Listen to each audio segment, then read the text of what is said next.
निकल गई ना, सब अच्छी अच्छी बातें तो बता दी मैंने। Good morning sir. Good morning Soni ji, ठीक है ना, वेलकम वेलकम, स्वागत है। हेलो सर जी, हाँ मैंने भी नहीं सुना सर। हाँ, तो वही तो मैं भी कर रहा हूं, मैंने भी नहीं सुना एकदम, आपने भी नहीं सुना, मैंने भी नहीं सुना, किसी ने सुना ही नहीं। हाँ, तो अभी सुनाते हैं हम आपको बढ़िया बढ़िया बातें। सर नेटवर्क नहीं आता, फोन चेंज किया तो। जी सर। हाँ हाँ जी, हाँ जी, हाँ जी, बिल्कुल बढ़िया। कभी कभी न सुनना भी अच्छा रहता है, तो हो सकता है कोई भगवान चाह रहा हो जो हमने बताया अभी आपको नहीं सुनाई पड़ना चाहिए, इसलिए उसने ऐसी माहौल बनाया है करने के लिए, ठीक है ना। ऑलवेज सर बी जी थैंकफुल। आपकी कही हुई हर बात सुननी है, हाँ बिल्कुल। मैं नहीं करना है कुछ। तो तो जी यही है, थैंक यू सो मच। तो चलिए हम आज का सेशन शुरुआत करते हैं, और आज के सेशन की हम शुरुआत करेंगे एक ऑडियो क्लिप से। बहुत ही इम्पोर्टेंट ऑडियो क्लिप है।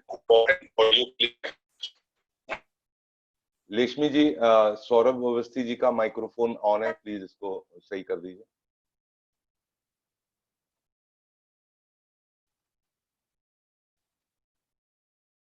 बंद हो गया सर, उन्होंने खुद ही बंद कर दिया। आप म्यूट ऑल करके कर दिए, मैं अनम्यूट कर लूंगा। जी सर।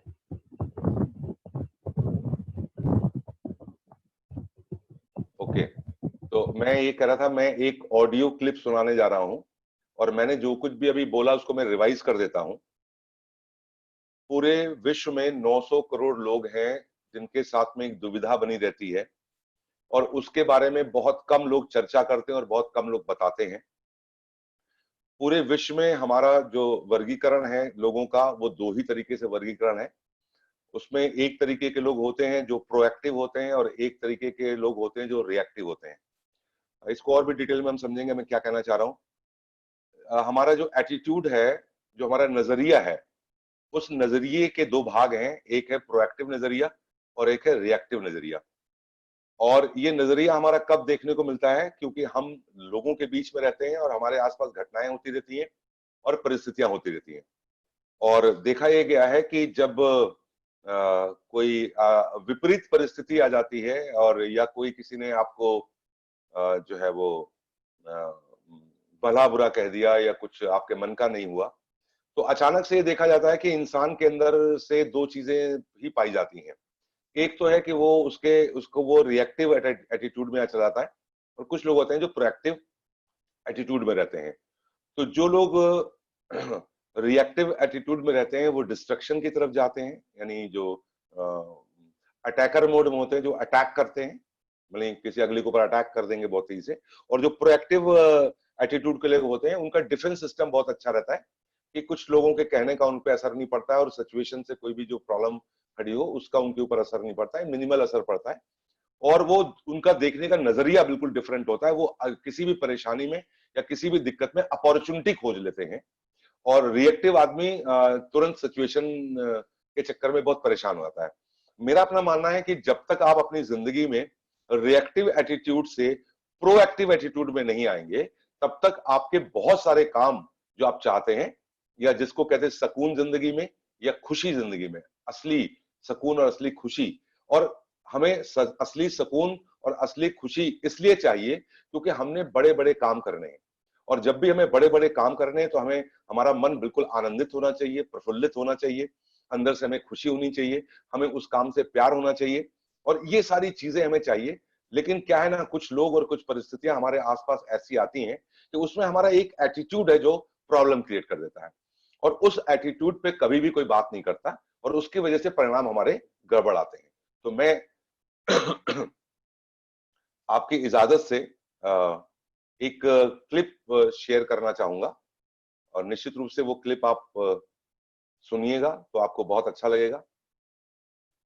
ध्यान से सुनिएगा, और वो इंग्लिश और हिंदी मिला करके है, इसलिए परेशान मत होइएगा, ध्यान से सुनिएगा। ओके। प्यार का नगमा है, तो से लेना। वाह वाह वाह वाह, मैंने बजाया क्या, बज क्या गया, देखो सिचुएशन कैसी आ गई। Hello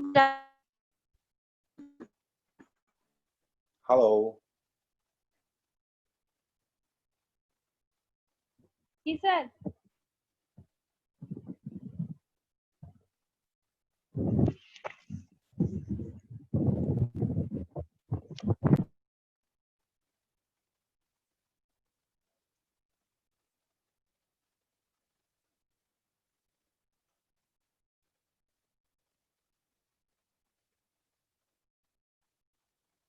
just a minute hold करिए।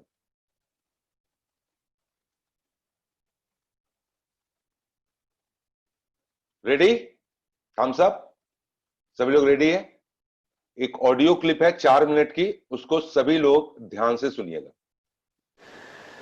स्टैंडर्ड ऑयल कंपनी थी अमेरिका में, John D Rockefeller, he was the owner of that company, the first official dollar billionaire upon this earth, JD Rockefeller.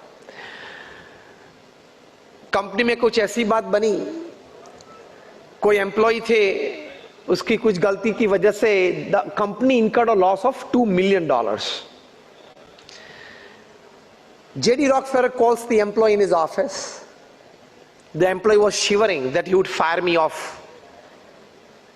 And from the 60s, the policies in the corporate America started hire and fire. John D. Rockefeller offered him a seat, offered him a glass of water. He was very surprised. And he said, "Sir, I know I have made a very big mistake, and you have all the right to take a decision for me." Rockefeller said, "That is why I called you here."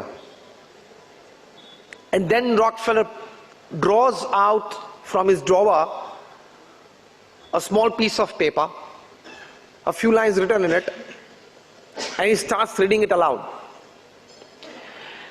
He reads out all the good that the employee had done for the company in the last 30-35 years of his services and association with the organization. All the good decisions that he had taken, and in the midst of those good decisions, what profits the company had during his tenure of decision making, listed it out. And then Rockefeller, he tears off that piece of paper and tells the employee that your association with the organization, your integrity of 30 to 35 years within the association, your contribution to the organization since last 30-35 years, all that creates such a big colorful picture right in front of my eyes that your this small mistake, I don't count it. So I have called you not to fire you, but to give you a promotion. बड़ी आश्चर्य की बात. And I'm promoting you, superseding you to 2 levels, so that you have more authority to take decisions. And your last 35 years of integrity tells me that you are burning from within, that if you get one more opportunity to serve the organization, you want to repay the debt of $2 million with interest.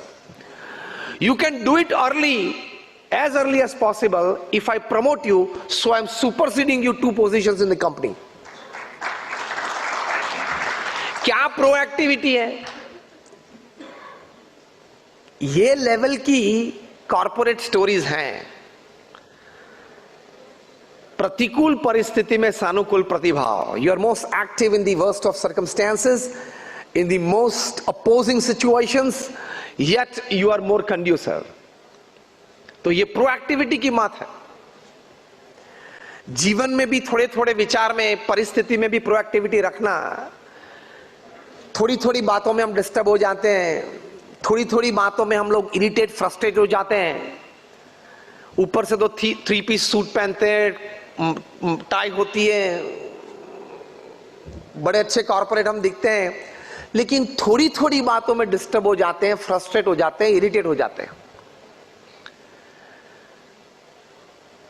You must stabilize yourself.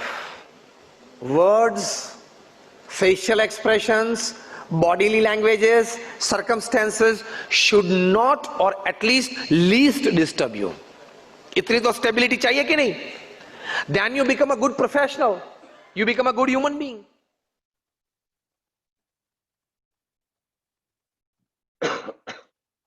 अंग्रेजी हिंदी कुछ समझ में आई?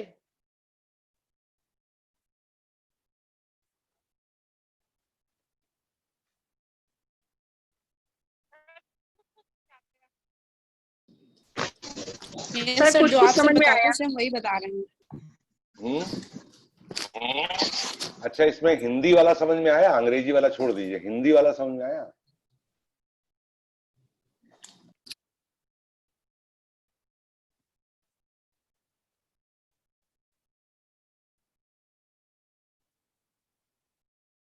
फिर से सुनते हैं।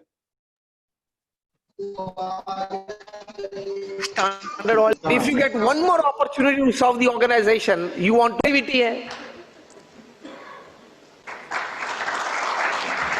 क्या proactivity है? ये लेवल की कॉर्पोरेट स्टोरीज हैं।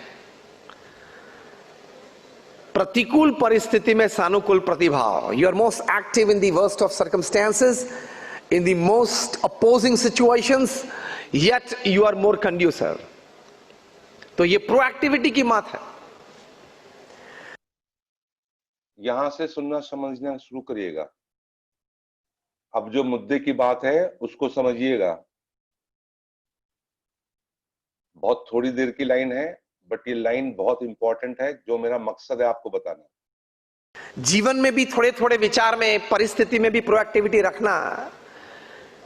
थोड़ी थोड़ी बातों में हम डिस्टर्ब हो जाते हैं. कुछ समझ में आई? थोड़ी थोड़ी बातों में हम डिस्टर्ब बहुत हो जाते हैं. थोड़ी थोड़ी बातों में हम लोग इरिटेट, फ्रस्ट्रेट हो जाते हैं. थोड़ी थोड़ी बातों में हम इरिटेट, फ्रस्ट्रेट हो जाते हैं. ऊपर से तो 3 पीस सूट पहनते हैं, टाई होती है, बड़े अच्छे कॉर्पोरेट हम दिखते हैं, लेकिन थोड़ी थोड़ी बातों में डिस्टर्ब हो जाते हैं, फ्रस्ट्रेट हो जाते हैं, इरिटेट हो जाते हैं. डिस्टर्ब हो जाते हैं, फ्रस्ट्रेट हो जाते हैं, इरिटेट हो जाते हैं. लिख लीजिए कहीं पे. डिस्टर्ब हो जाते हैं, फ्रस्ट्रेट हो जाते हैं और इरिटेट हो जाते हैं. ये नेचर होता है आदमी का, और वो भी है थोड़ी थोड़ी बातों में, छोटी छोटी बातों में. और यही आपकी जिंदगी को बहुत नरकीय बना के रखा हुआ है. You must stabilize yourself. Words, facial expressions, bodily languages, circumstances should not, or at least disturb. आपको अपने आप को शब्दों में, फेशियल एक्सप्रेशन में, and what is third? Listen again. Facial expressions, bodily languages, circumstances and body language. ये 3 चीजों पे कंट्रोल चाहिए, जो कि आपके डिस्टर्ब होने से, फ्रस्ट्रेट होने से और इरिटेट होने से ये चीजें गड़बड़ा जाती हैं. should not, or at least disturb you. इतनी तो स्टेबिलिटी चाहिए कि नहीं? Then you become a good professional. क्या चाहिए हमको? स्टेबिलिटी चाहिए. और ये सारी चीजें हम एग्जाम्पल से समझेंगे. ये सारी चीजें हम एग्जाम्पल से समझेंगे कि ऐसा क्यों होता है, और ये आपके लाइफ में है. तो मोटे मोटे तौर पे क्या चीजें निकल के आई हैं कि अगर, अब मैं क्या बताना चाहता हूं, एडवर्स कंडीशन जब भी आपकी लाइफ में आए, जब भी आपकी लाइफ में प्रतिकूल परिस्थिति आए, तो भी आपको अपने माइंड को स्टेबल रखना होगा, और उसी प्रतिकूल परिस्थिति में आपको अपॉर्चुनिटी भी खोजनी होगी. अगर ऐसा आप कर लेते हैं तो आप प्रोएक्टिव कहलाएंगे. और जब तक आपका नेचर प्रोएक्टिव नहीं होगा, तब तक आपको अपनी जिंदगी में कभी भी सुकून या सुख नहीं मिलेगा. जब भी हम रिएक्टिव होते हैं तो हमारे अंदर बहुत सारे चीजें होती हैं. अगर मैं बोलता हूं 24 घंटा आज का भी बीत गया, क्या आप दिन में कभी एक बार भी डिस्टर्ब हुए? क्या आप एक बार भी फ्रस्ट्रेट हुए? क्या एक बार भी आप इरिटेट हुए? और अगर आप किसी भी बात को लेकर के डिस्टर्ब रहे, किसी भी बात को लेकर के फ्रस्ट्रेट रहे, या किसी भी बात को लेकर के इरिटेट हुए, और उसके वजह से आपके शब्दों में,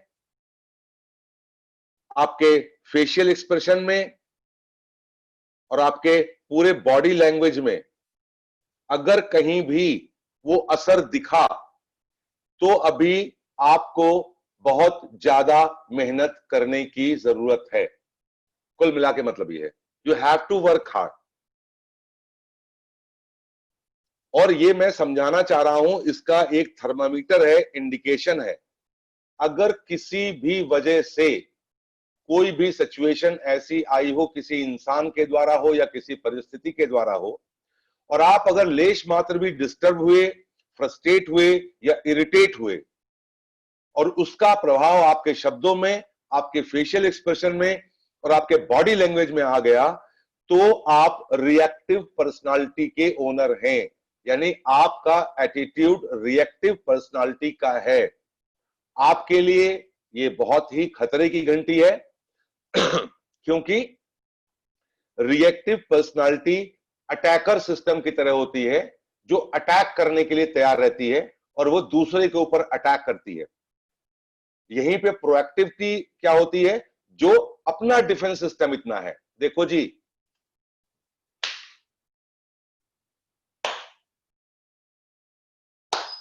मैं क्या कर रहा हूं, मैं मच्छर मार रहा हूं। मैं क्या कर रहा हूं, ए मारा, ए मारा, देखो, ये देखो मारा, ये देखो मारा। मैं अगर रात भर मच्छर मारने का दिमाग में लगाता हूं, तो मैं रात भर मच्छर पूरे मार नहीं पाऊंगा।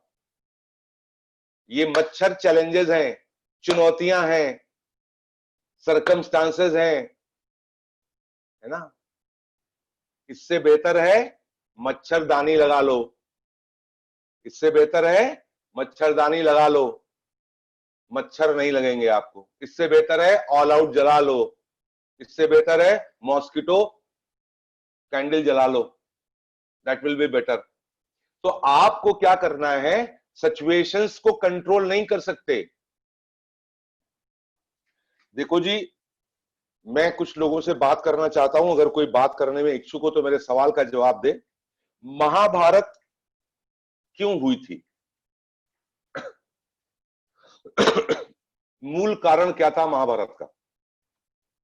जो ग्रंथों में लिखा है महाभारत है, तो कोई बताएगा, कोई आगे आके बताएगा मुझे महाभारत क्यों हुई थी? दुर्योधन की महत्वाकांक्षा की वजह से।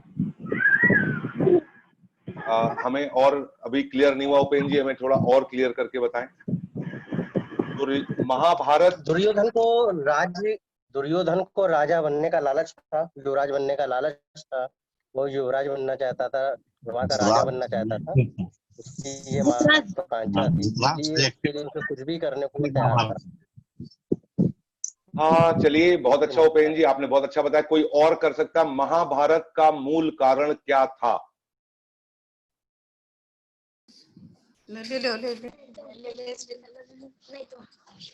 सर मैं बताऊं? हाँ जी, सर, महत्वाकांक्षी जो दुर्योधन का फादर था, वो महत्वाकांक्षी था कि अगर राजा जो बनेगा तो मेरा बेटा ही बनेगा, दुर्योधन ही बनेगा। दुर्योधन के फादर का नाम? धृतराष्ट्र। हाँ जी, हाँ जी, हाँ जी। सर मेरे हिसाब से तो इस वजह से हुआ था क्योंकि द्रौपदी ने जब उनके यहाँ आए हुए थे, जब उन्होंने राज्य का वो किया था, उन्होंने महल बनवाया था अपना, और दुर्योधन वगैरह सब आए थे, तो दुर्योधन को उन्होंने कह दिया था अंधे का पुत्र अंधा। तो इसी बात को लेकर के ही महाभारत का वहीं पे बीच का कहते हैं सूत्रपात हुआ था। बिल्कुल। सर मैं बताऊं? जी, थैंक यू सो मच प्रीति श्रीवास्तव जी। हाँ जी, बताइए। Thank you sir. Sir ma'am, हाँ जी मंजू जी, बताइए। सर धृतराज रिएक्टिव पर्सन था इसलिए महाभारत। क्या था? धृतराज रिएक्टिव पर्सन था इसलिए महाभारत। वो तो क्या नहीं, मैं ये पूछ, हाँ बिल्कुल सही, बहुत बढ़िया। लक्ष्मी जी आप बताइए। जी सर मैं कह रही हूँ सर, महाभारत इसलिए हुई थी क्योंकि जो धृतराष्ट्र का पुत्र था दुर्योधन, वो दुर्योधन काफी जो मतलब एरोगेंट और उस स्वभाव का इंसान था, जिसकी वजह से महाभारत हुई थी। अरे भाई, और मेन और उसको बढ़ाने वाला, हाँ उसको बढ़ाने के लिए शकुनी मामा थे। मेन शकुनी मामा की वजह से महाभारत हुई थी। नहीं साहब, आपको ज्ञान चाहिए। व्हाट वाज द इवेंट, जिस इवेंट की वजह से महाभारत हुई थी? सर मैं बताऊं? मुझे याद आ गया। लेशमी एक मिनट। हाँ जी नमिता जी बताइए। हाँ सर, मेरे ख्याल से सबसे ज्यादा तो मेन रीजन था द्रौपदी का चीरहरण। सबसे बड़ी वजह वही थी, जो सबका आत्मसम्मान को सबसे ज्यादा ठेस पहुंची थी। नहीं, द्रौपदी का चीरहरण हुआ क्यों था? वो तो महाभारत के उसमें स्टार्ट हो गया था। रीजन क्या था? मेन रीजन मेन मुद्दा जमीन का था सर। सर मैं बताऊं सर, मुझे याद आ गया सर। हाँ प्रीति सक्सेना जी आप बताएं। सर मैं कह रही हूँ जो वहाँ पे जुआ खेला गया था ना, जिसमें युधिष्ठिर जी ने बाद में द्रौपदी जी को भी दांव पे लगा दिया था, जब कुछ वो सब कुछ हार गए थे, और मेन रीजन वही था उसका। सर मैं बताऊं, ना जुआ हुआ होता वहाँ पे उस समय, ना अगर युधिष्ठिर जी जुआ खेलते ना बैठते तो शायद इतना केस ही ना बड़ा होता। ठीक है जी, बहुत बढ़िया। हाँ जी जी बताएं, लेशमी बताएं। सर मैं बताऊं सर क्या हुआ था, जब वो भीष्म पितामह जी थे ना, तो वो वधु को करने गए थे अपने भाइयों के लिए, तो वो जीत के लाए थे। तो भीष्म पितामह जी को वरने के लिए वो जो लेडी आई थी, उसका नाम मुझे ध्यान नहीं है, उन्होंने श्राप दिया था उनको कि तुम्हारे कुल का सर्वनाश हो जाएगा। नहीं जी, मैं महाभारत आपसे नहीं सुन रहा हूँ पूरी कहानी, आप तो पूरी महाभारत ही सुनाने लगे हमको। मैं सिर्फ कह रहा हूँ जो महाभारत जो है, आप सोचिए कितना सर मेन मुद्दा था रिएक्टिव और प्रैक्टिस करने का। अरे वो सब तो छोड़ो, अभी आ गए जी उस जमाने। मतलब हमारे पास जो वर्णित चीजें हैं, जो लोगों को पता है, जो लोगों को जानकारी है, उस जानकारी के लिए मेन मुद्दा सर मेन भीष्म पितामह जी थे। अगर वो सीधे सीधे चलते तो सब ये महाभारत होती ही नहीं। उन्होंने ही कांड रच दिए शुरू में। मेन मुद्दा जमीन का था सर, मैं बता दूं सर, मेन मुद्दा जमीन का था। धर्म अधर्म का भी थी लड़ाई, और मेन मुद्दा उनका जमीन का भी था। धर्म अधर्म की लड़ाई। सर भीष्म पितामह जी तो ये अधर्म करते थे, वो जबरदस्ती दूसरों की बहुओं को ले आते थे, और बड़ी मुश्किल से वो भीष्म पितामह जी ने तो शादी रचवाई थी जबरदस्ती। सर मैंने देखा था महाभारत, अभी पापा वही देख रहे थे। वो किसी और से शादी कर रही थी सर, जबरदस्ती उनकी शादी वो अपने भाई से कराना चाह रहे थे, तो इसी चक्कर में वो विध्वंस कर दी कि जयराम जी की। अब परशुराम जी को ले आई थी सर परशुराम जी की लड़ाई हुई थी सर, मैंने देखा। अभी परशुराम जी भगवान जी हैं, उन्होंने लड़ाई करी थी। वो किसी और से शादी करना चाह रही थी, जबरदस्ती उनकी शादी भीष्म पितामह जी अपने भ्राताश्री से करा रहे थे। इस चक्कर में उन्होंने श्राप दे दिया कि मैं तुम्हारे कुल का विध्वंस करूंगी। सर मैं ऑब्जेक्शन करना चाहूंगी। वो तो लेशमी जी, वो तो एक श्राप हो गया, वो तो एक श्राप हो गया था ना उनके लिए। बोला था क्यों होता है। हाँ लेशमी जी एक मिनट। हाँ सपना जी कुछ कहना चाह रही हैं। जी सपना जी। सर जैसे भीष्म पितामह के बारे में ऐसा बोल रही हैं, तो मुझे नहीं लगता वो इतने अच्छे पर्सन थे। जैसे इन्होंने बोला वो दूसरों की बहुओं को ले आ रही हैं, तो शायद उनसे ज्यादा बलिदान मेरे हिसाब से यहाँ पे किसी ने मतलब ना कोई करेगा, क्योंकि उन्होंने एक ऐसी कसम, मतलब मैं उनके बारे में बता रही हूँ, न कि मैं ये महाभारत वाला बता रही हूँ जो ये कह रही हैं कि उन्होंने एक कसम खाई थी कि मैं शादी नहीं करूंगा। शायद आज की दुनिया में ऐसा अपनी पापा की शादी कराने की वजह से उन्होंने एक कसम खाई थी, क्योंकि उनके जो शादी हुई थी ना, तो उनके पापा ने बोला था जिस लड़की से शादी हुई थी कि आपको शादी नहीं करनी पड़ेगी। तो मुझे लगता है कि 20 पिता के बारे में बोलना, जो इतने अच्छे सज्जन पर्सन थे, तो ये गलत होगा, मुझे ऐसा लगता है। बिल्कुल सही, बिल्कुल सही। देखिए, thank you so much for participating in this very fantastic topic. मैं आपको बस यही बताना चाह रहा हूं कि एक टॉपिक मैंने फोरम पे रखा और सिंपल एक सवाल पूछा कि महाभारत क्यों हुई थी, और इसलिए पूछा कि अपने यहाँ पे सभी लोग महाभारत के बारे में जानते हैं, और सब लोगों ने अपना अपना एक एक सवाल दिया। बहुत बढ़िया रहा। तो ये सवाल जो दिए, ये उन्होंने अपने उसका जवाब दिया। किसी ने कहा कि जमीन की वजह से है। हाँ, बिल्कुल सही है, महाभारत में जमीन का भी मसला था।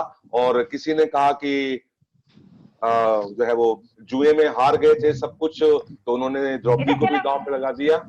ये भी बिल्कुल सही बात है, ये भी उसका हिस्सा है।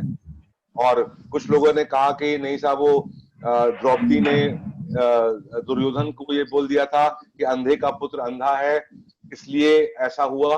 और किसी ने तो बहुत घातक इल्जाम तक लगा दिए कि जी मामला भीष्म पितामह तक पहुंच गया कि भाई भीष्म पितामह जी। जी हाँ, बोलिए। आप भी बिल्कुल बाकी क्यों रह गए? बिल्कुल बोलिए, बिल्कुल बोलिए जी। सर मैं पीछे रह गई सर। हाँ, सर, बोलिए सर बोलिए। पता है सर जो आप आजकल सिखा रहे हैं सर, सब अगर वो सब उस टाइम सिखाया जाता तो शायद महाभारत की लड़ाई नहीं हुई होती। सब कुछ लैंग्वेज का और सब कुछ गुस्से का खेल था, इसीलिए महाभारत हुई थी सर। हाँ जी जी। तो अब सर मैं भी आपकी एक लाइन, जर जोरू जमीन वाला कांड पूरा महाभारत आधारित थी। मैं हाँ, बिल्कुल बिल्कुल बिल्कुल वही मैं कह रहा हूँ। मैंने बस एक एग्जांपल दिया कि जब भी हम कोई भी फोरम पे या ऐसे पब्लिक प्लेस में कोई भी चीज रखेंगे, तो एक हमने सिचुएशन क्रिएट करने का एग्जांपल लिया आपके सामने कि जस्ट एक सिचुएशन क्रिएट करी, एक क्वेश्चन लेकर के, तो उसमें हमारी डिफरेंट ओपिनियंस हमारी आती रही, और अल्टीमेटली हम लोगों ने हेल्दी डिस्कशन किया। फिर उसमें डिफरेंस ऑफ ओपिनियन भी आती रही। और मैं अभी आपको मैंने क्या दिखाया, मैंने बस आपको ये दिखाया कि अगर कभी भी डिफरेंस ऑफ ओपिनियन हो तो आपको कैसे बात करनी है, स्टेबल होकर बात करनी है, आराम से बात करनी। मैंने जो अभी पढ़ाया शब्दों में, फेशियल एक्सप्रेशन में और बॉडी लैंग्वेज पे उसका असर नहीं होना चाहिए, जो कि अभी 5 मिनट के अंदर सबके फेशियल एक्सप्रेशन पे, बॉडी लैंग्वेज पे और वर्ड्स पे सबका असर दिखने लगा। बस मैं ये कह रहा था, मैंने ये दिखाने के लिए आपको बोला कि everybody is so, I mean then, ये तो ऐसा तो वैसा, within a very short time एक सवाल के जवाब देने के अंतराल में ही हम लोगों का ब्रेन कितना ज्यादा एक्शन में आ जाता है, और वो डिसाइड नहीं कर पाता है कि हमने कैसे कैसे करना है, क्या करना है। तो मैं आपको बताता हूं कि अपने ब्रेन को समझने की कोशिश करें। देखिए, मैं आज आपको एक बहुत सीक्रेट बात बताने जा रहा हूं। हमारे ब्रेन के अंदर में यह समझना जरूरी है कि ब्रेन की लैंग्वेज क्या है। अब हम आपको बेसिक मूल से बताते हैं। ब्रेन की लैंग्वेज को अगर एक बार आप समझ गए और वो प्रूवन हो गया कि ब्रेन की लैंग्वेज क्या है, जो आपके ब्रेन की लैंग्वेज है वही गॉड की लैंग्वेज है। बस इतना समझिए। हमारा ब्रेन जिस भाषा में समझता है, ईश्वर भी उसी भाषा को समझता है, और कोई भाषा नहीं समझता। ठीक है ना? तो हमारे ब्रेन की भाषा क्या है? हमारे ब्रेन की सिर्फ और सिर्फ एक भाषा है, इमेज। जो इमेज आपके ब्रेन में बनेगी वो उसी को समझता है। इमेज का क्या मतलब है? कहते हैं ना, किसी को किस नजर से आपने देखा, वो नजर का मतलब है कि वो क्या छवि आपने अपने दिमाग में बनाई है किसी को लेके। ब्रेन उस छवि को देखता है। मुंह से आप क्या बोल रहे हैं ब्रेन को नहीं समझ आता है। जैसे अगर मैं ऐसा बोलूं आज की तारीख में कि हे ईश्वर, हमारी जिंदगी से सारी तकलीफें दूर कर दीजिए, हे ईश्वर हमारी जिंदगी से सारी तकलीफें दूर कर दीजिए, तो ये प्रेयर गलत है। क्यों गलत है? क्योंकि जब आप ऐसा बोल रहे होंगे तो आपके ब्रेन में जो इमेजेस बन रही हैं वो तकलीफों की बन रही हैं। तो हमें सतर्क रहना होगा कि जो हम मुंह से बोल रहे हैं और हमारे ब्रेन में इमेज क्या बन रही है, ये कितना ताकतवर है, मैं प्रूव करके दिखाना चाह रहा हूं। ब्रेन को समझना आसान बहुत है। ब्रेन कैसे काम करता है, ब्रेन को इससे कोई मतलब नहीं है कि वो चीज आपके सामने सच में है या वो नहीं है। हम सब करके बताएं तो मैं प्रूफ करके दिखाऊं। जितने लोग हैं अगर समझना चाहते हैं, और ये पावर समझना बहुत जरूरी है। देखिए, आप सब लोग अभी अपने अपने घर पे बैठे हैं, कोई लेटा है, कोई सो रहा है। ये थैंक यू उपेन जी, कैसे भी है, सब लोग तैयार रहना, रेडी रहना सब लोग। अब मैं देखो कमाल दिखाने जा रहा हूं, जादू दिखाने जा रहा हूं। मैं भाई साहब आपको क्या बताऊं, मैं बता नहीं सकता आपको। अभी मैं शाम को मार्केट गया था, और भाई मार्केट में वो हरी वाली जो इमली होती ना, हरी वाली एकदम बढ़िया वाली हरी हरी इमली, ओहो एकदम खटमिट्ठी इमली जो होती, खट्टी वाली एकदम हरी हरी, और वो इमली मिल रही थी भाई वहां पे। वो जो कॉलेज के सामने मिला करती थी ठेले पे, बढ़िया एकदम हरी हरी। और घर आके भाई जो मैंने नमक लगा के उसको खाया है, कसम ऊपर वाले की, इतना जबरदस्त मजा आया है। खट्टी खट्टी इमली भाई, हरी हरी, ताजी ताजी, मैं तो खाते ही रहा, बहुत मजा आया। कई लोगों के मुंह में लार आ गई है, लार निकल आई है, लार बड़ी भारी भारी लार, स्लाइवा निकल रहा है। मैं बोलता जाऊं, सही बता रहा हूं, उसको नमक के साथ खाया तो इतनी खट्टी लगी हमें इमली, इतनी बढ़िया इमली लगी कि मैं बता नहीं सकता। मेरे को वो इमली बहुत पसंद है, इतनी प्यारी इमली लगी वो। और कई सारी थी, एक बड़ी वाली इमली थी, उसको तो मैंने खाना शुरू किया तो खाते ही रहा भाई।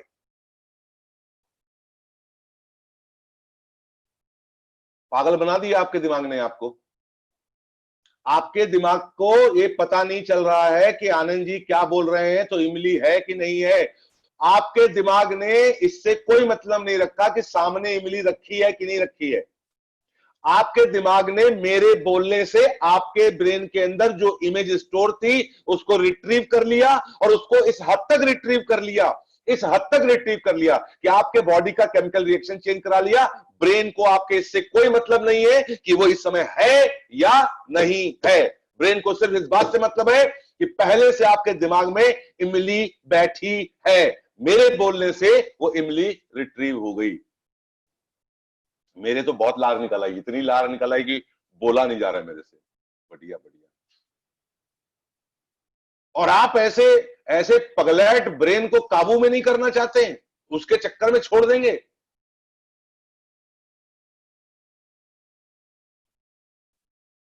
नहीं करके दिखाया होगा किसी ने आज तक एक्सरसाइज।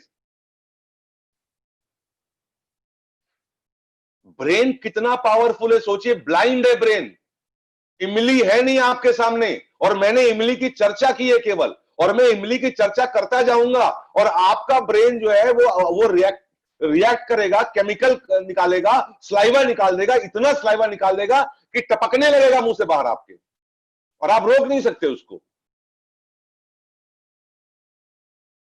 अरे यूं ही थोड़ी ना आनंद जी ने ब्रेन के टॉपिक को पकड़ करके आपको समझाना शुरू किया है।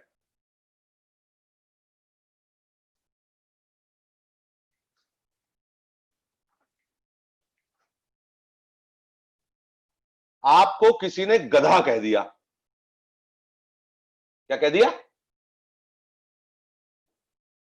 बुरा कह दिया, मतलब बहुत बुरे बुरे शब्द होते हैं। अगर किसी ने आपको गधा कहा तो आप उसके कहने से गधे नहीं हुए, बात समझिए। लेकिन अगर उसने गधा कहा और आपने बाहें मोड़ी और आपने हाथ चढ़ाया, इसका मतलब अब आप पक्का गधे हैं।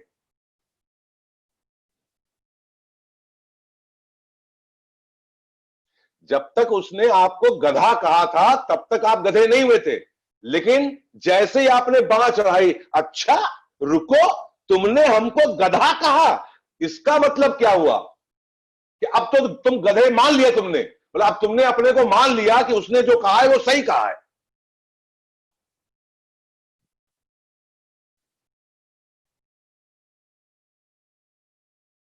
The moment you accept the negativity you are negative.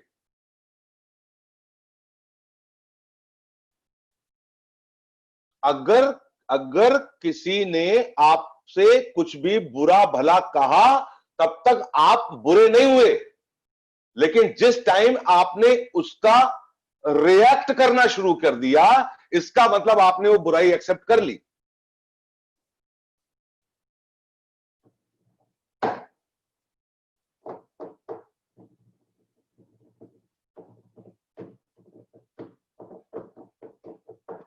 तो अपना डिफेंस मैकेनिज्म बढ़िया रखो। ब्रेन की बातों को इसीलिए लोग समझ नहीं पाते हैं और उलझ जाते हैं। उनको लगता है मैं सही हूं। अरे कैसे सही हो भाई? इमली नहीं थी तो लार कहां से टपका दी तुमने? बेवकूफ प्रसाद है। अपने दिमाग से पूछो, अपने दिमाग से पूछो, ये भैया वो आनंद जी तो केवल इमली इमली कर रहे थे, तुमको क्या पागलपन सवार हो गया था? वो कह रहे इमली दूर से और लार हमारे मुंह में टपक रही है। निशा जी, अब बिना बाप से बात किए मैं रह नहीं पाऊंगा। बिल्कुल बताइए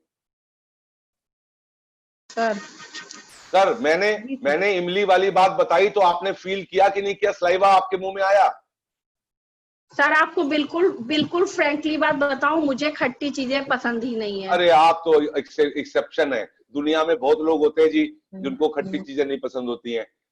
चलिए सीमा जी, आपसे बताता हूँ, ये तो खट्टा खाए नहीं थी इन्होंने, निशा जी ने। कोई बात नहीं निशा जी, आपके लिए दूसरा सवाल लाएंगे जो आपकी पसंद का होगा। जी सीमा जी, आपको क्या लगा?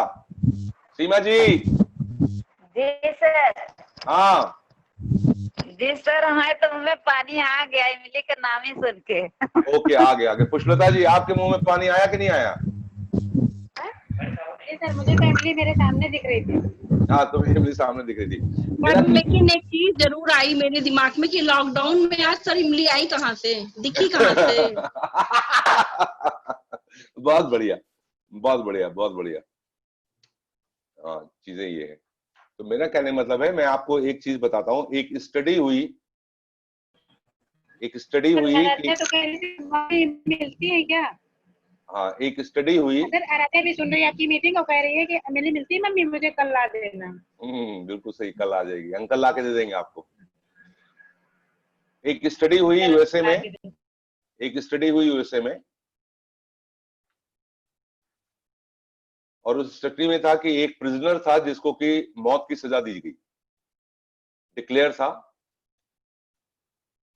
तो वहां के डॉक्टर्स ने गवर्नमेंट से एक रिकमेंडेशन ली कि सर इसको नॉर्मल जो कन्वेंशनल तरीका है डेथ का वो नहीं दिया जाएगा, और कैदी को ये सूचना दे दी गई कि उसका जो डेथ सेंटेंस है वो चेंज कर दिया गया है, मोड ऑफ पैटर्न चेंज कर दिया गया है।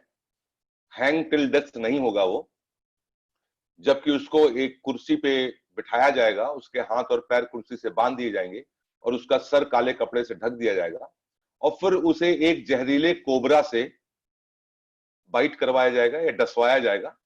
तो ये उसको मौत की सजा के लिए मुकर्रर किया गया, और ये खबर उस कैदी को दे दी गई।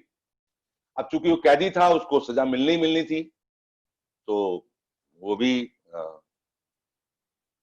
और ये जो डॉक्यूमेंटेड है, ये स्टडी डॉक्यूमेंटेड है। आपको गूगल करेंगे तो आपको यूट्यूब से और गूगल पे आपको मिल जाएगी, या वहां से देख के पढ़ लीजिएगा, ये कब की कहानी है। और वो दिन आ गया, एक बहुत बड़ा कमरा जिसमें केवल एक कुर्सी बीच में पड़ी थी, और उस कुर्सी पे उस इंसान को बिठा दिया गया था ला करके।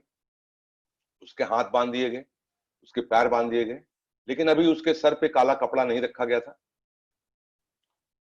और गेट खुलता है उसका, और सामने से दो डॉक्टर्स आते हैं, और उनके हाथ में बहुत ही बड़ा और बहुत ही जबरदस्त एक कोबरा था, और वो डॉक्टर उसको दिखा रहे थे कि यही वो कोबरा है जिससे तुम्हें डसवाया जाएगा। और उसको दिखाने के बाद उसके चेहरे पे काला कपड़ा ढक दिया गया, और काला कपड़ा ढकने के बाद जो सजा थी वो सजा उसको दी गई, लेकिन उसमें एक थोड़ा सा फेर हुआ कि काला कपड़ा ढकने के बाद में वो जो डॉक्टर थे जो कोबरा लिए हुए थे, उन्होंने वो कोबरा वापस भिजवा दिया और वो दोनों डॉक्टर खाली हाथ उसके पास आए और एक डॉक्टर घुटने के बल बैठा और एक ऑलपिन या सेफ्टी पिन जो होती है उसको लिया और उन्होंने उसके पैर में चुभो दिया और पैर में चुभोने के बाद ये पाया गया कि 3 मिनट के अंदर उस आदमी की डेथ हो गई और उसका जब पोस्टमार्टम किया गया तो उसकी बॉडी से वही जहर निकला जो उस कोबरा में था। ये है पावर ब्रेन की। ब्रेन के साथ सबसे बड़ी समस्या ये है कि अगर आप इसकी फाइलों को बदलोगे नहीं तो यहां जो इमेजेस बनी है वो बहुत खतरनाक है। हुआ क्या, वो जो इंसान था उसको दिखा दिया गया कोबरा, फिर कपड़ा ढक दिया गया, कोबरा तो चला गया, लेकिन उसके ब्रेन ने ये चीज पक्का कर लिया कि अब कोबरा लेकर के आएंगे, अब कोबरा लेकर के आएंगे, कोबरा बहुत खतरनाक होता है, कोबरा बहुत खतरनाक होता है और कोबरा के काटने से कोई नहीं बचता है। मैं तो इस कोबरा के बारे में जानता हूं, डॉक्टर कोई बेवकूफ थोड़ी ना है, गवर्नमेंट कोई बेवकूफ थोड़ी ना है, वो तो जहरीले से जहरीले कोबरे से हमको कटवाएगी। और जैसे ही उसके पैर में ऑलपिन चुभाई गई, ब्रेन चूंकि ब्लाइंड होता है इसलिए ब्रेन ने ऐसा रिस्पॉन्स दिया कि 3 मिनट में उसकी डेथ हो गई और वही विष जो उस कोबरा का था वो बॉडी ने प्रोड्यूस कर दिया। आज इस फोरम पे मैं ये सब बातें कर रहा हूं, बहुत सारे लोगों को समझ में भी नहीं आएगा कि आनंद जी ये सब बातें बता क्यों रहे हैं। आनंद जी सिर्फ इतना चाहते हैं कि कुछ भी हो रहा है आपके आसपास उसका पूर्णतः जिम्मेदार आपका ब्रेन है। और अगर हमें खुद ही नहीं पता चलेगा कि मेरा ब्रेन फंक्शन कैसे करता है, मेरे ब्रेन के अंदर होता क्या रहता है, तो ये बहुत प्रॉब्लम की बात है। आप आराम से बैठे हो, अभी आपके पीठ पे कुछ रेंगने लगे तो आपका ब्रेन तुरंत एक्शन में आ जाता है और आप एकदम से झाड़ने लगते हो। झाड़ने इसलिए लगते हो क्योंकि आपको दिख नहीं रहा होता है कि क्या है, तो ब्रेन जो है वो कंसीव करता है कि क्या हो सकता है, इसलिए आप एक्टिवेटेड हो जाते हो। चलिए अभी कहानी हम पूछते हैं आपसे, उसका जवाब मुझे आपसे चाहिए।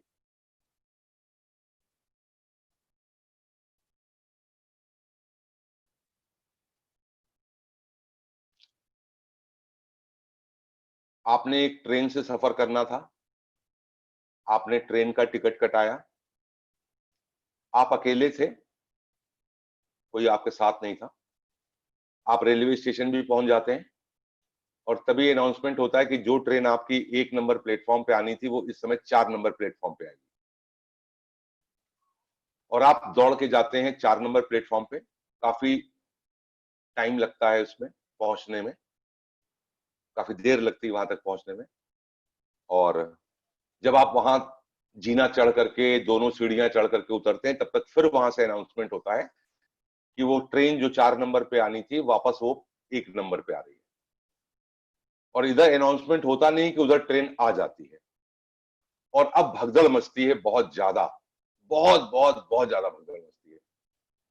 और उसी भगदड़ में जो है वो आप किसी तरीके से हाफते हुफते प्लेटफॉर्म 1 पर पहुंच जाते हैं, लेकिन तब तक ट्रेन चलना शुरू हो जाती है। आपको बोगी भी नहीं समझ में आती है कौन सी, जब तक आप कुछ सोच समझ पाए तब तक ट्रेन की रफ्तार और तेज हो जाती है। मेरा यहीं से प्रश्न होता है, ऐसे में आप क्या करेंगे?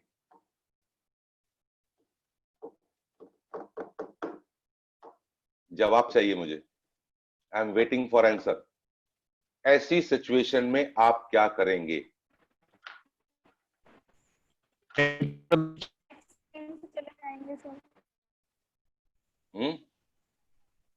अगली ट्रेन से चले जाएंगे।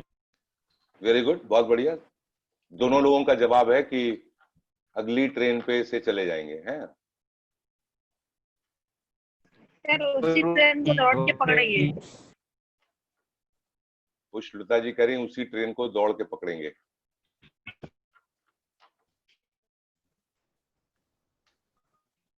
किरण जी बताइए, बोलिए, अब तो मौका है आपको बोलने का, क्या करेंगे? किरण जी सोच रही हैं क्या होता है। निशा जी बताइए क्या करें। हाँ जी कृति। हेलो जी कृति। सर सामने जो भी बोगी होगी उसमें चढ़ जाएंगे। वेरी गुड, बहुत बढ़िया, गुड आंसर। और बताइए।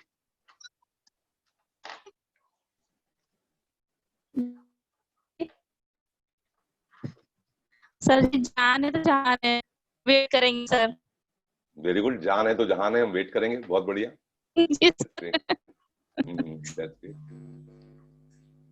अच्छा चल, शांति से लौट जाएंगे। शांति से लौट जाएंगे, बहुत बढ़िया। अब देखिए यहाँ पे, अब आपको अच्छा सवाल जवाब दिया। अब यहाँ पे मैं ये कहना चाहूंगा, अगर यही सिचुएशन में आपका बच्चा होता तो उसको आप क्या कहते?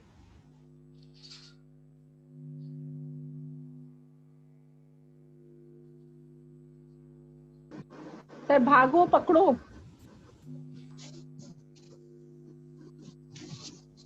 भागो पकड़ो। हाँ छोड़ने मत देना।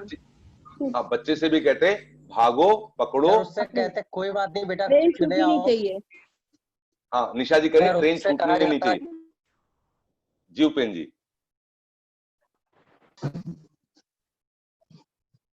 जी उपेन जी, हम सुन रहे हैं आपको। सर उससे कहते हैं बेटा कोई बात नहीं है, जान छूट गई ट्रेन, अब वापस आ जाओ, नेक्स्ट ट्रेन से या नेक्स्ट उसमें जाएंगे, रिस्क लेने की जरूरत नहीं है। वेरी नाइस, वेरी नाइस, बहुत बढ़िया। कोई और बताना चाहेगा? अगर आपका आप हो तो आपने क्या बोला, आपका बच्चा हो तो आपने क्या बोला?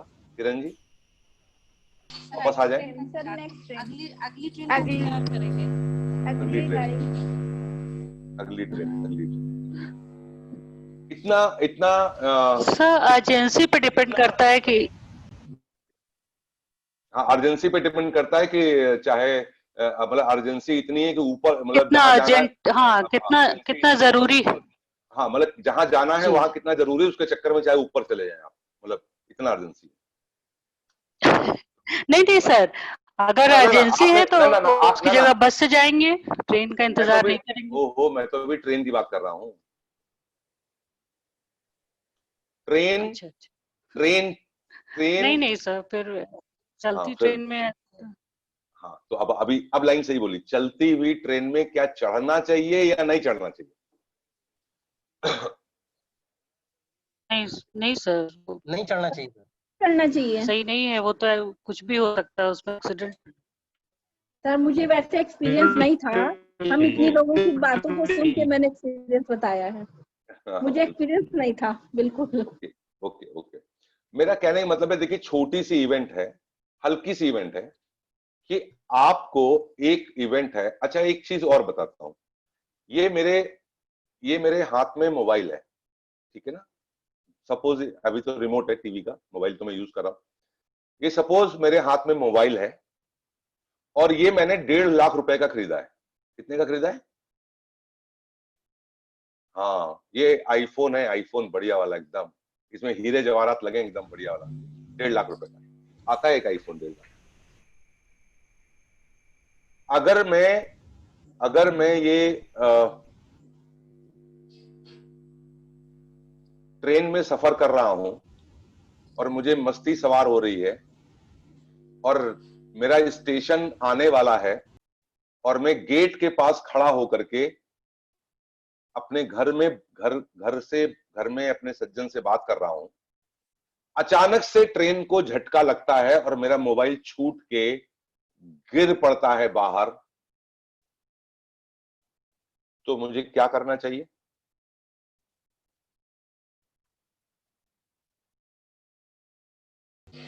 कुछ नहीं, जब ट्रेन में खड़े रहना चाहिए, मोबाइल जाए तो जाने दीजिए। जनरल डिब्बे में बैठ के क्यों जाएंगे सर, अगर 1.5 लाख रुपए का फोन यूज कर रहे हैं तो? नहीं सर, हम सेकंड सर हम सेकंड एसी में जा रहे थे सर जी, वो ट्रेन का ब्रेक लग गया एकदम से जी। सर नीचे नहीं गिरेगा, बोगी में ही गिरेगा सर, बाहर नहीं। हम बहुत बदमाश किस्म के आदमी थे, हम लटक लटक के ही बात कर रहे थे। तो सर खुदा ही चले जाएगी क्या? चेन पुलिंग करेंगे। Very good, chain sir pulling कुछ नहीं करेंगे सर, ट्रेन में ही रहेंगे सर, मोबाइल जाने दीजिए सर, जाने तो जहान है। चलिए एक और सिचुएशन। सर जाहिद भाई हमारे मित्र हैं और वो बेंगलोर में रहते हैं, और मैं लखनऊ से उनसे मिलने गया बेंगलोर, और बेंगलोर में एक बहुत ही अच्छी सोसाइटी है जिसमें अब जाहिद जी का पेंट हाउस है, और पेंट हाउस जो है वो 18वीं मंजिल पे है, बहुत बढ़िया घर बनाया हुआ है, और मैं बड़े जलवे से जाता हूं, और जाहिद भाई हमको अपना घर दिखाते हैं, टेरेस दिखाते हैं, और 18वीं मंजिल के ऊपर जब उस टेरेस के ऊपर हम खड़े होते हैं और बाहर के नजारे ले हो रहे होते हैं, और उसी समय हम सेल्फी लेने का प्रयास करते हैं, और उस समय मोबाइल मेरे हाथ से छूटता है सीधे 18वीं मंजिल से नीचे, तब मुझे क्या करना चाहिए? तब तो सर पकड़ के बैठ जाएंगे सर। तब तो सर नीचे आना ही चाहिए, देखने नहीं बचा सर, मोबाइल ये के नहीं जाने बचा। दीजिए आप। हेलो, मतलब मोबाइल के साथ नीचे आना चाहिए, जीने से नीचे आना चाहिए? सर जीने से सर दूर हो जाएगा। हेलो सर, मोबाइल में कुछ बचेगा ही नहीं सर, इतनी ऊंची बिल्डिंग है तो लिफ्ट तो होगी उसमें। उठाएंगे सर।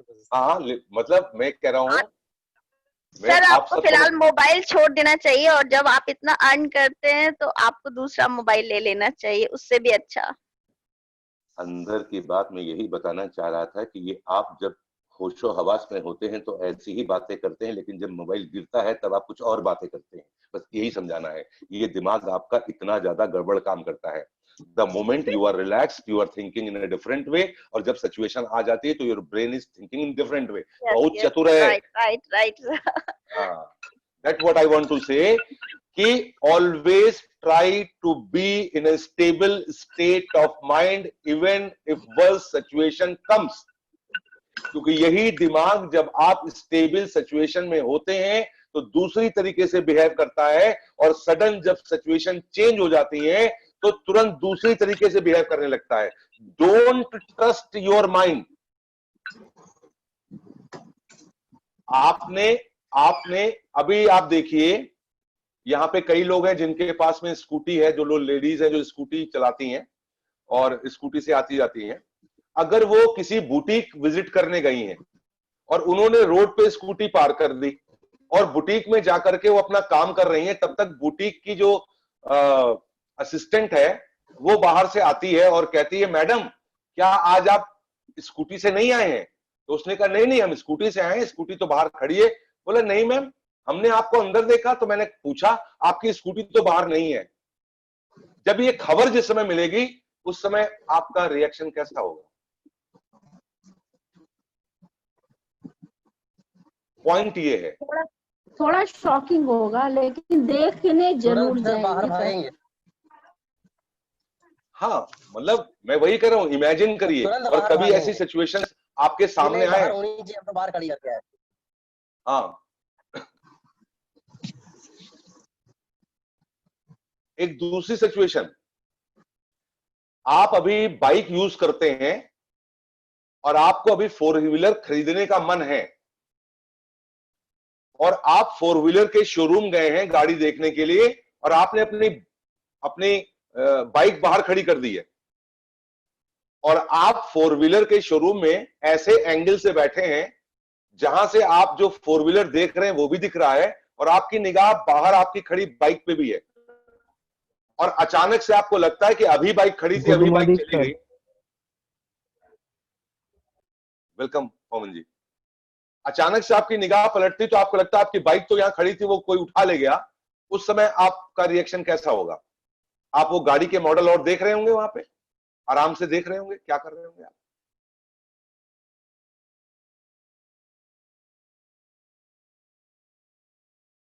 सर गाड़ी वाड़ी छोड़ के सब बाहर आ जाएंगे शोरूम से। वो सब छोड़ के सेल्स मैन यार रुको अभी बाद में देखते हैं, पहले बाहर आके देखेंगे गाड़ी कहाँ नहीं हुआ, तुरंत बाहर आएंगे शोरूम से अपनी गाड़ी देखने। अपनी गाड़ी खरीदनी थी उसकी तो बात नहीं, हाँ तो अपनी गाड़ी बाहर देखने आएंगे जो खड़ी करके देते। जी तो मेरा यही कहने मतलब है कि ये सिचुएशंस क्रिएट होती रहती हैं और इसी सिचुएशन में आदमी पैनिक हो जाता है, और कभी कभी पैनिक का स्टेज इतना ज्यादा गलत गड़बड़ा जाता है कि आदमी सही गलत का डिसीजन नहीं ले पाता है, और थोड़ा पैनिक तो हुआ ही हुआ, उस पैनिक के चक्कर में और पैनिक की वजह से और प्रॉब्लम क्रिएट हो जाती है। Good morning sir. Good morning Anjani ji, नमस्ते, स्वागत है आपका। तो मैं आज आपकी जो एक्सरसाइज करा रहा हूं वो आपकी एक्सरसाइज आपके ब्रेन से और सिचुएशन से लिंक करके करा रहा हूं।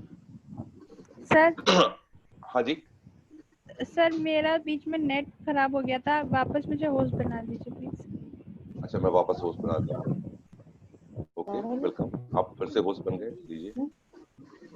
और इसीलिए मैंने लोगों से बोला है ये 49 डेज का पूरा प्रकरण है, ये एक आध दिन में नहीं, क्योंकि ये समझने में चीजें लग जाएंगी। चलिए मैं आपको एक और सिचुएशन देता हूं, मैं अपने ऊपर लेके सिचुएशन देता हूं। बस एक सिचुएशन है, एक कहानी है, एक स्टोरी है, इस तरह समझिएगा, don't make it real, but ये कहानी है।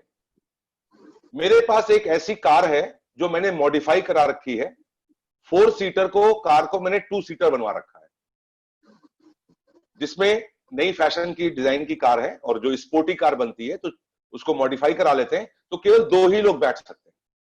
वो कार लेकर के मैं, जब लॉकडाउन नहीं था तब की बात बता रहा हूं मैं हजरतगंज चौराहे पे पहुंचता हूं और रेड लाइट होती है वहां पे। जब मैं हजरतगंज चौराहे पे पहुंचता हूं और वहां रेड लाइट होती है, तभी मेरी निगाह पड़ती है कि मेरा दोस्त भी वहां खड़ा है, मेरा जिगरी दोस्त मैंने मेरी गर्लफ्रेंड खड़ी है वहां पे, जिसको मैं बहुत चाहता हूं, और वो मेरी वुड बी वाइफ होने वाली है, मैं उसको इतना चाहता हूं। तो एक वो सिचुएशन है, मैं यंग हूं उस समय पे, इसीलिए मॉडर्न कार रखी हुई है, नक्शेबाजी करता हूं मैं, मेरी शादी भी नहीं हुई है, और मैं अचानक से देखता हूं कि मेरी गर्लफ्रेंड वहां पे खड़ी है। और साथ में मैं एक चीज और देखता हूं कि मेरे पड़ोस में रहने वाली एक बुजुर्ग महिला, वो भी वहीं पे खड़ी है चौराहे पे। और तभी मेरी निगाह पड़ती है कि मेरे पड़ोस में रहने वाले डॉक्टर साहब हैं, वो भी वहीं खड़े हैं।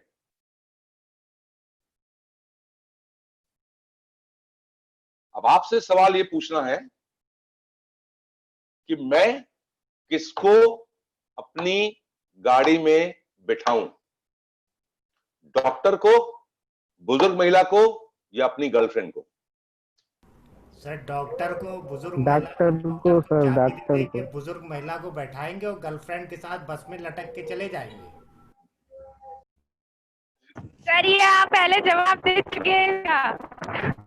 ठीक है सर, आपने जवाब दिया था इसका पहले। ठीक है, अच्छी बात है। सर हम लोग ऑफिस तो मैंने बस उसका रिवीजन करा दिया ना आपको, यहाँ और लोग भी नए नए हैं।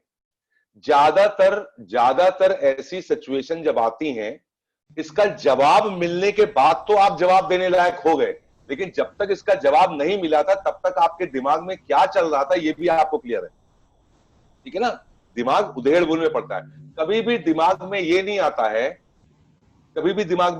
है कि कार की चाबी डॉक्टर साहब को दे दें और बुजुर्ग महिला को उनके साथ बिठा दें और उनको ये बोल दें कि भैया तुमको जिसको जहां जहां जाना है वहां चला जाए, और हम गाड़ी वापस पिकअप कर लेंगे और हम अपनी गर्लफ्रेंड के साथ में थोड़ा गंजिंग कर लें।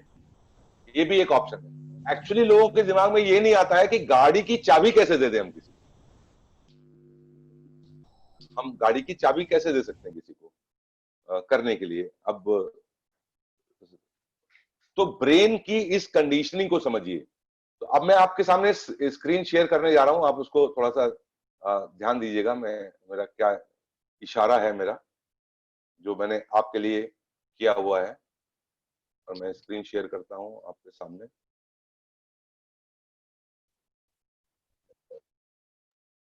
मुझे उम्मीद है आपको स्क्रीन दिख रहा होगा सभी लोगों को। कोई मुझे बोल के बता दे स्क्रीन दिख रहा है कि नहीं दिख रहा है? दिख रहा है सर, दिख रहा है सर, दिख रहा है। ओके, दिख रहा है सर। दिख रहा है, अच्छे से दिख रहा है, पूरा दिख रहा है, साफ साफ दिख रहा है। यस सर, पूरा दिख रहा है। हाँ, तो ये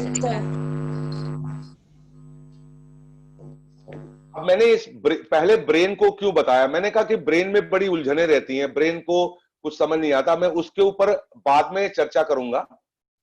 मैंने सीधे अपने टॉपिक पे आते हैं।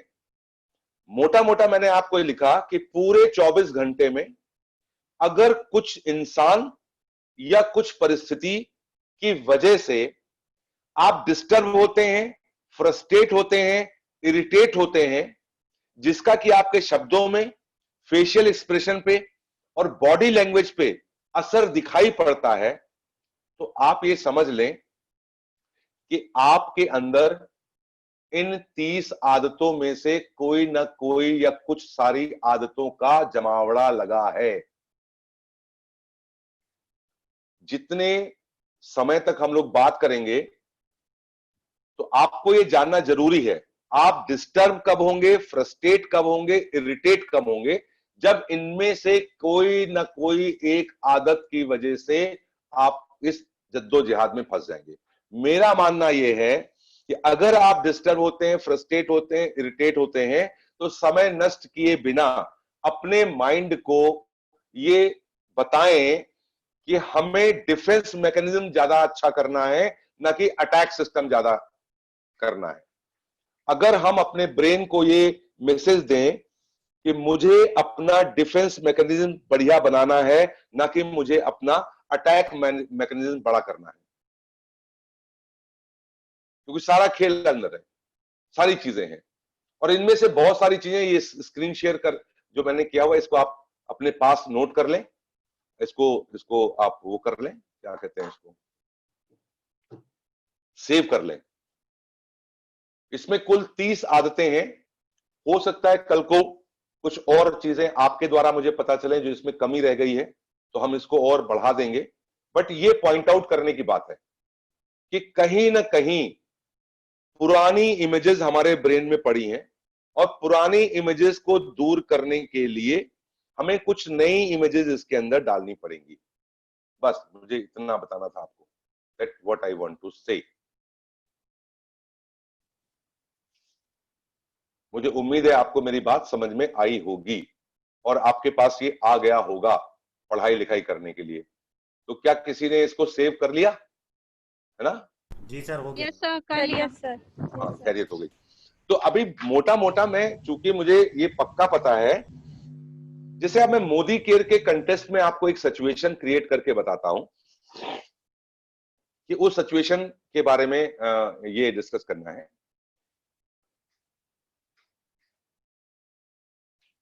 हम लोग बिजनेस कर रहे हैं, हम लोगों को जीबीडी जाना है।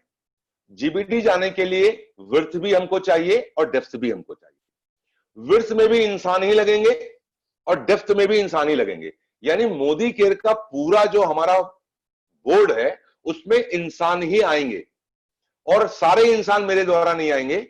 जो मेरे द्वारा इंसान आए उनके द्वारा लाए गए इंसान, उनके द्वारा लाए गए इंसान। तो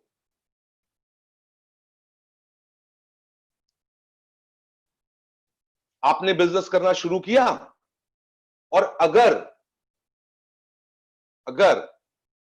लोग ज्वाइनिंग कर रहे हैं आपके ग्रुप में, आपको लोग ज्वाइन कर रहे हैं, लगातार ज्वाइन कर रहे हैं, आपको आईडी मिल रही है, लगातार आइडिया आपके पास आ रही हैं, और उस समय पे जब आपके पास लगातार आइडिया आ रही हैं, तो जिस डाउनलाइन के पास ऐसा हो रहा है,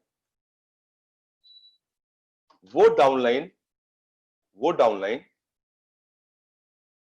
इतना मगरूर हो गई है, इतना नशे में हो गई है, इतना अपने को अहंकारी हो गई है कि वो अपने अपलाइन की बात नहीं सुन रही है, और उसका अपलाइन बार बार उससे कह रहा है कि सिस्टम फॉलो कर लो, सिस्टम फॉलो कर लो, सिस्टम फॉलो कर लो। अब आपसे सवाल ये है, अगर कोई डाउनलाइन अहंकारी हो गई है, मगरूर हो गई है, आपको कुछ समझ नहीं रही है, अपने मन की कर रही है, तो बीइंग ए अपलाइन आपको अपना व्यवहार कैसा रखना चाहिए?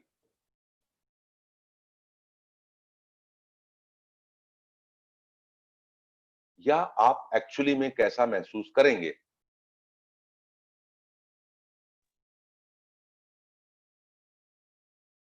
जी निशा जी, निशा जी की आवाज नहीं आ रही है। निशा जी की भी यार बिल्कुल भी आवाज सर नहीं। आपने तो अभी तक यही सिखाया है, शांत रहकर उसे समझाओ, प्यार से समझाओ भी उस लिमिट तक जब वो बात माने, अदरवाइज उसको जैसा चल रहा है चलने दो। हाँ, ये तो बड़ा, बट मैं ये देखता हूं जब भी ऐसी सिचुएशन आपके ग्रुप में आए तो प्लीज आप इस जो आपने खुद बात बोली है इसको ध्यान रखिएगा। एक्चुअली मैं बस यही बता रहा हूं, जब सिचुएशन नहीं होती है तब और जब सिचुएशन आती है तब ब्रेन एकदम डिफरेंट काम करने लगता है। इसीलिए जब हम किसी दूसरे को ज्ञान दे रहे होते हैं या हम किसी दूसरे से ज्ञान ले रहे होते हैं, वो स्थिति अलग होती है, और जब हमारी खोपड़ी पे वो चीज पड़ जाती है तब की स्थिति दूसरी होती है। तो देखा यह गया है कि जब तक आदमी उस स्थिति में नहीं फंसता है तब तक हम ये चेक नहीं कर पाते हैं कि उस स्थिति में वो एक्चुअली क्या व्यवहार करेगा। लेकिन ब्रेन को धीरे धीरे, हाँ जी सर आपको पता है पिछले 3 दिनों से मैं नॉन स्टॉप काम कर रही थी, सिर्फ आपसे जुड़ने के बाद total credit goes to you sir, कि इतने दिनों में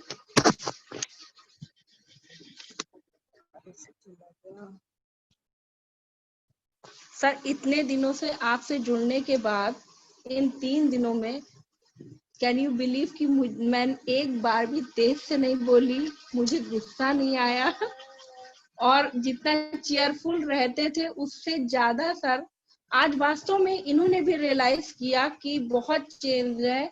जो बीपी की दवाई मैं कंटिन्यू खा रही थी इधर 1.5 साल से, और इधर मैंने हफ्ते भर से बीपी की दवाई नहीं ली, बिल्कुल मतलब बहुत फ्रेश, हंसते तो रहते ही हैं, लेकिन ये चिड़चिड़ाहट नाम की चीज या गुस्सा, इरिटेट नहीं हो रहे थे। और आज मेरे सामने ऐसी स्थिति सर खड़ी हुई कि जो मेरा नेचर था शायद हम तुरंत रिएक्शन कर देते, और ये हमें इतने सालों से 13 साल से साथ में हैं हम दोनों लोग, ये मैं समझा के थक चुके थे, तुरंत रिएक्शन मत किया करो। ये बोले इतने साल में अब तुमको समझ में आ गया, चलो यही बहुत है। आज वास्तव में मुझे रियलाइज हुआ कि आज सर ज्यादा बात बिगड़ जाती, इसलिए मैं बहुत शांति से वो बात वहीं की वहीं पे चली गई, जिसने बोला मैंने सुना, बाय बाय किया, बात खत्म सारी। सर 13 साल में पहला दिन ऐसा था जो मैंने किसी गुस्से की चीज को हंस के तालियां सब लोग जो लोग सुन रहे हैं, ग्रेट तालियां होनी चाहिए। जबरदस्त, वेलकम बकअप निशा जी, बहुत बढ़िया, बहुत बढ़िया। में कुछ लोग जानते भी हैं सर मेरा रिएक्शन बहुत ही रफ एंड टफ आर्या पार वाला है, जो लोग भी मुझे जानते हैं। तो मतलब खुद में लग रहा है कि सर हम खुद में कितना शांत हो गए हैं, खुद में लग रहा है मुझे। बहुत बढ़िया, thank you, keep it up, total credit goes to you sir. बस God is great, have faith in God, सब बिल्कुल बहुत जबरदस्त है, बहुत बढ़िया सारी चीजें हैं। और अब आप समझिए कि इंसान तो वही है, उसी को लोगों से मिलना है, उसी को काम करना है, उसी को नेटवर्क आगे बढ़ाना है, उसी को सारी चीजें करनी है। और अगर हम मेंटली स्टेबल नहीं रह पाए या किसी सिचुएशन में, तो निश्चित रूप से हमारा ही नुकसान होगा, हमारी सक्सेस थोड़ा सा डिले हो जाएगी, ये प्रॉब्लम रहती है। तो कुल मिला के यही कहने का मतलब है, जिसको ध्यान से सुनिएगा, जिंदगी में दूसरों को कंट्रोल करने का प्रयास करने से बेहतर है आप अपने को कंट्रोल कर लें। क्यों? क्योंकि दूसरों को कंट्रोल करते करते इतनी उम्र हो गई है आपकी, कंट्रोल तो आज तक ना कर पाए आप, तो आगे भी आप कर ना पाओगे किसी को कंट्रोल। तो किसी भी उस चीज के लिए परेशान नहीं होना है जिसे आप कंट्रोल नहीं कर सकते। हमेशा उन चीजों को के लिए प्रयास करिए जिन्हें आप कंट्रोल कर सकते हैं। कभी भी उन चीजों के लिए परेशान न हो जिन्हें आप कंट्रोल नहीं कर सकते हैं। आपकी उम्र ढलनी ही ढलनी है, आपका शरीर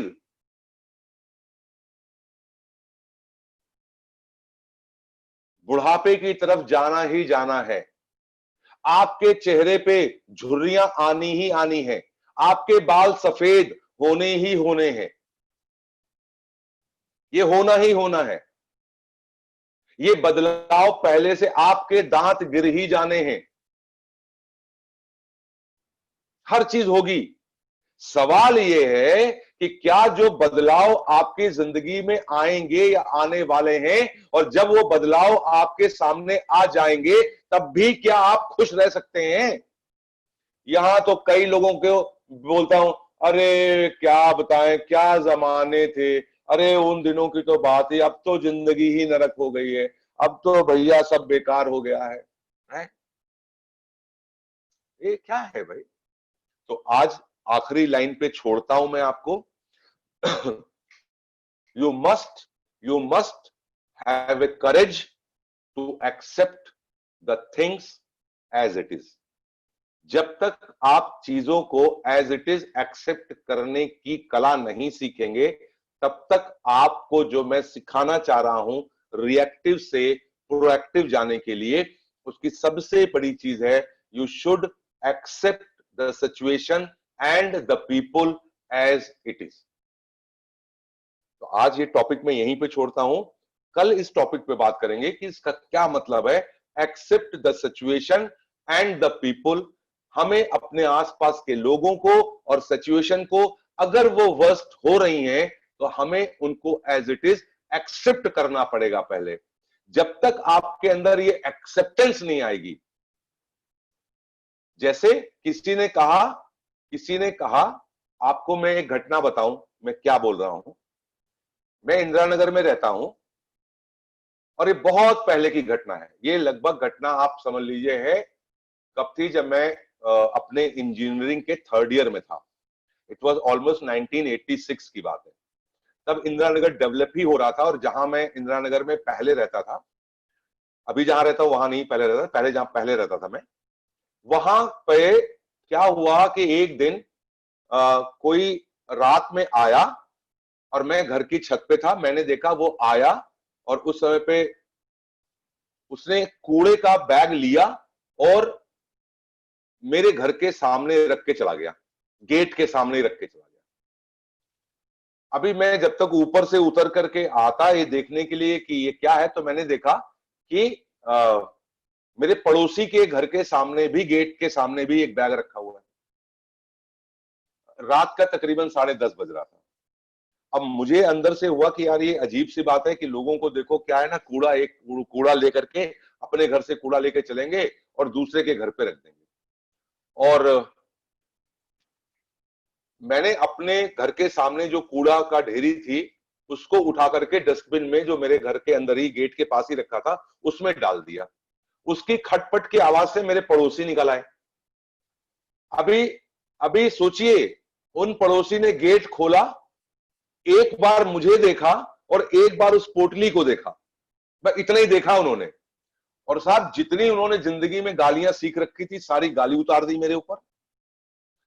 कुछ नहीं सोचा, मतलब एक पल नहीं लगाया कुछ सोचने के लिए। उनके ब्रेन की फाइलें ऐसा उड़ने लगी कि उन्होंने ये पक्का कर लिया कि ये मेरा ही शैतानी का काम है कि मैं अपने घर का कूड़ा बाहर डालने आया और मैं बाहर कहीं और नहीं डालने के बजाय मैंने ही उनके गेट के सामने रखा है। और यहीं तक नहीं, चूंकि वो आंटी थी, बड़ी थी हमसे, हम बच्चे थे उस समय पे, तो उठा के डंडा हमारी धुनैया भी कर दी उन्होंने, मेरी माताजी से इजाजत लिए बिना, रात के 10:30 बजे। कुछ लोग अपना आपा इतना ज्यादा खो देते हैं कि मैं बता नहीं सकता। और हुआ क्या, मैं तो उस समय इंटरमीडिएट 3rd ईयर में था, तो इतना जवान तो था ही मैं कि उनके लट फट पड़े तो मुझे कुछ हुआ नहीं। लेकिन उस चक्कर में वो इतना कपकपाने लगी, इतना तमतमाने लगी, इतनी उनकी सांस उखड़ने लगी कि वो जब वापस घर लौटने लगी तो उनका नाली में पैर फंस गया और वहीं वो गिर पड़ी और उनका पैर फ्रैक्चर हो गया।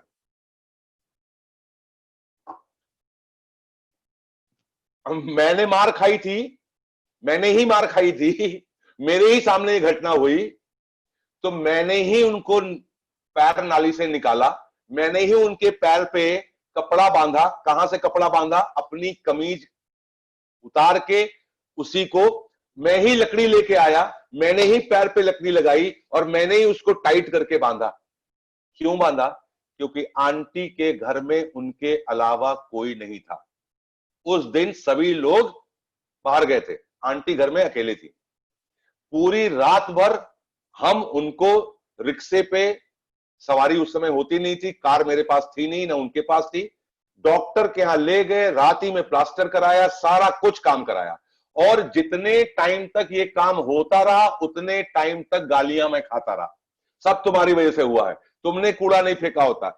मतलब मैं उनको अस्पताल ले जा रहा हूं, मैं उनको उठा के ले जा रहा हूं, नहीं, वो सब फोकट का है, बेकार है, क्योंकि तुमने ऐसा किया था। और आप यकीन मानिए, जब उनके और घर वाले आए खबर सुन करके, तब उन्होंने पूछा आनंद क्या हुआ, तो हमने कहा जी ऐसा ऐसा हुआ। तो कहा वो तो अभी भी आग बबूला है। तो हमने कहा भैया उनकी बत्ती गलत जल गई है। अब वो बत्ती गलत जल रही है, वो बत्ती बुझेगी कैसे मुझे नहीं पता है, क्योंकि जब तक वो दिमाग पे अपने जोर डाल करके खुद को शांत नहीं करेंगे, दुनिया का कोई आदमी उनको शांत नहीं कर सकता है। तो लोग इतना ज्यादा आपा खो देते हैं, और यही हाल मैंने इस बिजनेस में देखा है, यही हाल मैंने परिवार में देखा है। आप यकीन नहीं मानेंगे, कुछ लोग ऐसे होते हैं कि वो जिंदगी में हंसने नहीं चाहते, मौज नहीं करना चाहते, मस्त नहीं रहना चाहते। मतलब बाथरूम का तौलिया, अरे बाथरूम का तौलिया अगर दाएं से बाएं हो गया तो पहाड़ उठा लेंगे घर पे। मेरा तौलिया कौन तिरछा करके रख देता है, मेरे चप्पल कहां रखे हुए हैं, उनका चप्पल हिल जाए, उनका तौलिया हिल जाए, उनका इधर उधर हो जाए, इतना सर खोपड़ी पे चढ़ा लेंगे। सर चलते चलते एक इंसिडेंट मैं भी सुना दूं आपको अपना। बिल्कुल बिल्कुल बताइए। अभी आपने बताया अपने ऊपर एक किस्सा सुनाया, गंज में अगर होते, लिटरली बिल्कुल रियल स्टोरी। हमारी शादी तय हो चुकी थी और ससुराल वाले मेरे, मैं त्रिवेणी नगर में रहती हूँ, यहाँ आए थे गेस्ट हाउस देखने, घर के पास में आधा किलोमीटर दूर। और खरे जी आए थे मुझसे इलाहाबाद से बाइक से मिलने। जी। आपने कहा क्या करती हूँ उस स्थिति में जी। गेस्ट हाउस के सामने इनके बड़े भाई साहब की गाड़ी खड़ी थी। ये तो गाड़ी पहचान गए। हम एक ही बार साथ से मिले थे, हमें तो पता भी नहीं कौन कौन था। मेरे भैया का स्कूटर भी ये पहचान गए कि भैया तुम्हारे भाई का स्कूटर खड़ा है यार। अब हम दोनों की सांस ऊपर की ऊपर, नीचे की नीचे। ये बोले ऐसा है दुपट्टा लपेटो, निकलो पतली गली। अगर पकड़ेंगे तो बहुत मारे जाएंगे। शादी तो तय हो गई सर, एक नहीं दो बार हुआ। एक बार तो हुआ, भतीजा मेरा स्कूल से आ रहा था, खड़ा था रास्ते में, ये बोले ले ले, हमने कहा ज्यादा भलाई मत करिए नहीं तो बिना भाव की पड़ेगी, शादी छूटेगी। सर ये इलाहाबाद से बाइक से आते थे, कईयों बार पकड़े गए। इलाहाबाद की बाइक आई है, पक्का यहाँ कोई है जरूर अगल बगल के इलाके में। मतलब हम लोग इतना ज्यादा ये होता था, कभी कभी ऐसी स्थितियां होती थी कि मुंह पलट के इग्नोर करके निकल जाते थे, जो जैसे पहुंचेगा पहले आप हमें घर पहुंचाइए जाके। बिल्कुल सही। तो अभी तो आपने सुनाया कि प्रेजेंस ऑफ माइंड बिजनेस के पॉइंट ऑफ व्यू से, लेकिन रियल लाइफ यही है कि छोड़ो यार, अपना शराफत से घर पहुंचो पहले, बिल्कुल बाकी देखा जाएगा। बाकी देखा, बिल्कुल सही। मैं वही बोल रहा हूँ ना, अल्टीमेटली गोल क्या है, अल्टीमेटली जो हम आपसे बात, मेरा सिर्फ यही कहने का मतलब है, पहले दिन से मैं बोल रहा हूं, क्या आज पूरे दिन आप खुश रहे, बस। और छोटा बड़ा काम नहीं होता है, सही गलत काम होता है। सच और झूठ इंसान से जुड़ा नहीं होता है, बेवकूफी और समझदारी इंसान से जुड़ी होती है, ठीक है ना। सच झूठ का फैसला बाद में, पहले समझदारी और नासमझी का फैसला पहले। अभी समझदारी क्या है वो करिए। चलते चलते बात छिड़ी गई है तो मैं हालात बताऊं। एक बढ़िया कार वाले ने पूरी ऐंठ के साथ अपने कार का दरवाजा खोला और बाहर इस तैश से निकला कि सबकी नजर उधर पड़ी कि ये क्या हो गया। तो पता चला पीछे से एक टेम्पो वाले ने उसके कार में ठोकर मार दी। वो उतरा, टेम्पो वाला खड़ा था, उसने टेम्पो वाले का कॉलर पकड़ा और 2 थप्पड़ रसीद कर दिए। नालायक कहीं के, तुमको दिखता नहीं है इतनी महंगी गाड़ी है और तुम्हारे लापरवाही से चलाते हो और गाड़ी तुमने ठोक दी। साहब यहां मसला गाड़ी के नहीं था, यहां मसला इंसानियत का था। एक इंसान को दूसरे इंसान को थप्पड़ नहीं मारना चाहिए। अमीर गरीब का मसला नहीं है। उस टैक्सी वाले ने नीचे झुका तो उनको लगा कि वो पैर छूने के माफी मांगने जा रहा है। ऐसा नहीं था, वो झुका और उसने गुम्मा उठा लिया, ईंटा उठाया और घसीट के इनको खोपड़ी पे मार दिया। उनकी ऑन द स्पॉट डेथ हो गई।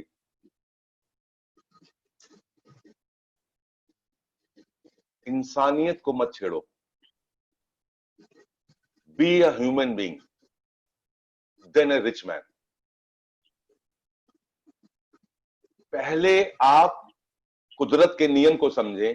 एक इंसान होने के नाते पहले इंसान बने, उसके बाद इंजीनियर, डॉक्टर, वकील, अमीर, गरीब बाद में बने। ये है।